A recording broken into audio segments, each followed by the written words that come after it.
नमस्कार। आज हम स्टॉक्स टू रिचेस इस बुक में बताए गए बिहेवियरल फाइनेंस के 4 इंपॉर्टेंट प्रिंसिपल्स के बारे में बात करेंगे और समझेंगे कि कैसे ये प्रिंसिपल्स आपको इन्वेस्टिंग करते वक्त काम आएंगे। रिपोर्ट्स हमें बताते हैं कि पिछले 20 से 25 साल में स्टॉक मार्केट ने हमें 16% से ज़्यादा कंपाउंडेड एनुअल रिटर्न्स दिए हैं। फिर भी जब हम किसी से स्टॉक मार्केट के बारे में पूछते हैं तो वो कहते हैं कि स्टॉक मार्केट बहुत रिस्की है और स्टॉक मार्केट में उन्हें बहुत लॉस हुआ है। स्टॉक मार्केट ने इतने अच्छे रिटर्न्स दिए हैं फिर भी बहुत कम इन्वेस्टर्स को ही प्रॉफिट हुआ है। हम हमारे बहुत सारे डिसीजंस सिर्फ इमोशनल बेसिस पर लेते हैं। हमारे बिहेवियर और डिसीजंस पर इमोशंस का बहुत कंट्रोल होता है और हमारे इमोशंस लगातार चेंज होते रहते हैं। हमारे डिसीजंस पर इमोशंस कैसे अफेक्ट करते हैं इसे समझाने के लिए ऑथर ने एक एग्जाम्पल दिया है, जिसमें ऑथर के एक दोस्त अपने कलीग के साथ कोचिंग क्लास शुरू करते हैं। शुरुआत में सब कुछ ठीक चलता है, पर कुछ महीने बाद कुछ स्टूडेंट्स ऑथर के दोस्त को बताते हैं कि उनके कलीग का स्वभाव काफ़ी रूड है और वे बहुत एरोगेंटली बात करते हैं। फिर उन स्टूडेंट्स ने कहा कि या तो आप आपके कलीग को निकाल दो या हम ये क्लास छोड़कर जा रहे हैं। और उसके कुछ ही दिन बाद ऑथर के दोस्त का वो कलीग बीमार हो जाता है और क्लास में नहीं आ पाता है। तो वो स्टूडेंट्स बहुत खुश हो जाते हैं क्योंकि उन्हें लगता है कि उस टीचर को क्लास से निकाल दिया गया है। और फिर ऑथर के दोस्त को पता चलता है कि उनके कलीग को ब्रेन ट्यूमर हुआ है।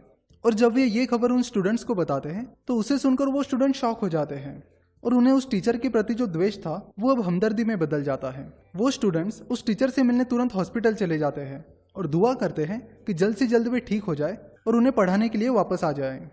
इस तरह इमोशंस की वजह से उन स्टूडेंट्स की डिसीजन पूरी तरह बदल गई।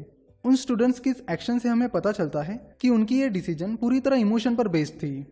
हम भी जाने अनजाने में हमारे कई सारे डिसीजंस इमोशनली लेते हैं जो लॉन्ग टर्म में हमारे फायदे में नहीं होते। आजकल हमारे पास किसी कंपनी का एनालिसिस करने के लिए उसकी बहुत सारी इन्फॉर्मेशन अवेलेबल होती है। कई बार ज़्यादा इन्फॉर्मेशन अवेलेबल होने की वजह से इन्फॉर्मेशन ओवरलोड हो जाती है और इस वजह से हम कोई डिसीजन नहीं ले पाते। तब इमोशनल फैक्टर्स डिसीजन मेकिंग का अहम हिस्सा बन जाते हैं। इन्वेस्टर्स के बिहेवियर को समझने के 2 फायदे हैं। पहला, आप प्योरली इमोशंस के आधार पर अपनी इन्वेस्टमेंट डिसीजन नहीं लोगे। दूसरा, कई बार इन्वेस्टर्स के बिहेवियर की वजह से स्टॉक प्राइसेस में इरेशनल फ्लक्चुएशंस होते हैं।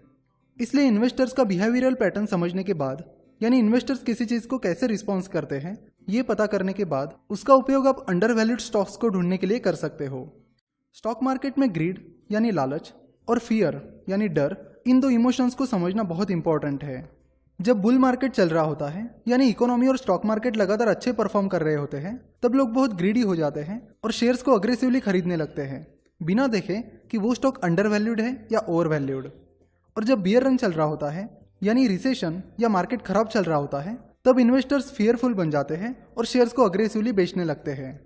मिस्टर वॉरेन बफेट भी इन्वेस्टर्स के बिहेवियर को समझते हैं और उसका फायदा अपने इन्वेस्टमेंट डिसीजन के लिए करते हैं। मिस्टर वॉरेन बफेट कहते हैं, I will tell you how to become rich. Be fearful when others are greedy and be greedy when others are fearful. यानी जब सारे इन्वेस्टर्स ग्रीडी बन जाते हैं तब आप फियरफुल बनो और जब सारे इन्वेस्टर्स फियरफुल होते हैं तब आप ग्रीडी बनो। तो उनकी ये इन्वेस्टमेंट फिलॉसफी बिहेवियरल फाइनेंस पर आधारित है। तो अब बिहेवियरल फाइनेंस के प्रिंसिपल्स के बारे में बात करते हैं। तो पहला प्रिंसिपल है संक कॉस्ट फालसी। बहुत सी बार लोग उन्हें जो पसंद नहीं वो करते हैं।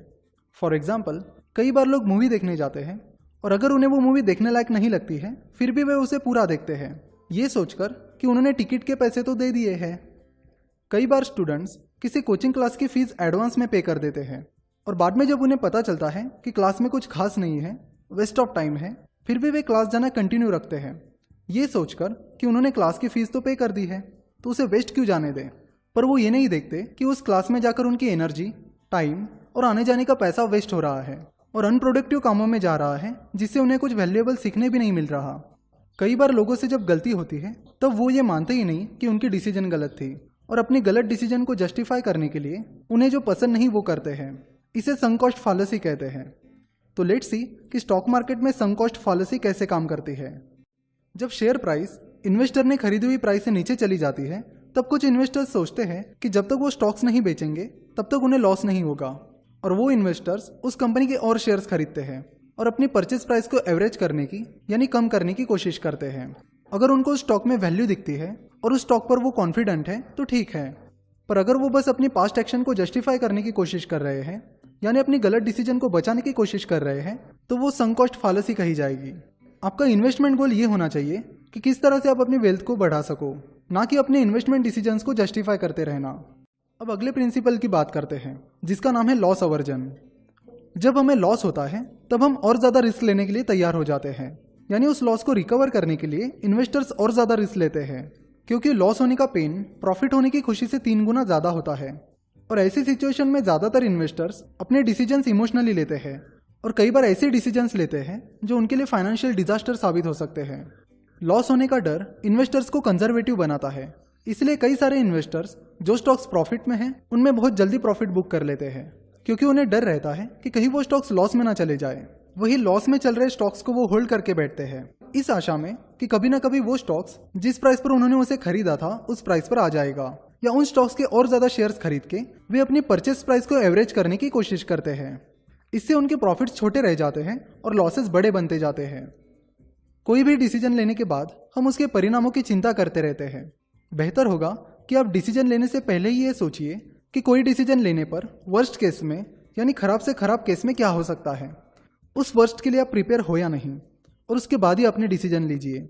इससे आप इमोशंस में आए बिना अपने डिसीजंस ले सकते हो। अगला प्रिंसिपल है डिसीजन पैरालिसिस।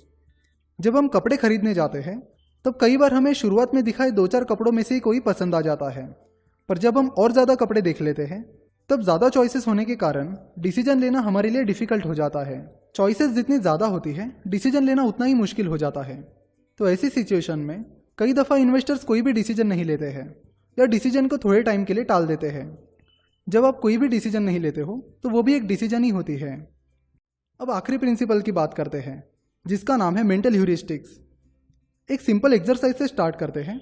तो आप मुझे बताइए कि इन दो में से कौन सी लाइन ज़्यादा लंबी है। ओके, तो आपको ये जानकर थोड़ी हैरानी होगी कि दोनों भी लाइंस की लेंथ सेम है। पहली बार हमें नीचे की लाइन इसलिए ज़्यादा लंबी लगी क्योंकि हमारा दिमाग इंफॉर्मेशन प्रोसेस करने के लिए हमेशा शॉर्टकट लेता है। इसे मेंटल ह्यूरिस्टिक्स कहते हैं, और इस वजह से कई बार इन्वेस्टर्स ज़्यादा सोचे समझे अपने बाय या सेल डिसीजन ले लेते हैं। For example, way stock split और उसके जैसे कई सारे इवेंट्स जिनका कंपनी, इंडस्ट्री या इकोनॉमी पर कोई असर नहीं होता, उन पर अननेसेसरीली ओवर रिएक्ट करते हैं। तो इन 4 प्रिंसिपल्स को इन्वेस्टमेंट करते वक्त ज़रूर ध्यान में रखें। ये चारों प्रिंसिपल्स मिस्टर पराग पारिक की बुक स्टॉक्स टू रिचेस से थे। इन्वेस्टर्स के बिहेवियर को समझने के लिए आप ये बुक ज़रूर पढ़ें। अगर आपको ये वीडियो पसंद आई है तो ज़रूर इस वीडियो को लाइक करिए और अपने इन्वेस्टर दोस्तों के साथ शेयर करिए, ताकि वो अपनी इन्वेस्टमेंट डिसीजंस इमोशनली ना लें। वीडियो देखने के लिए धन्यवाद।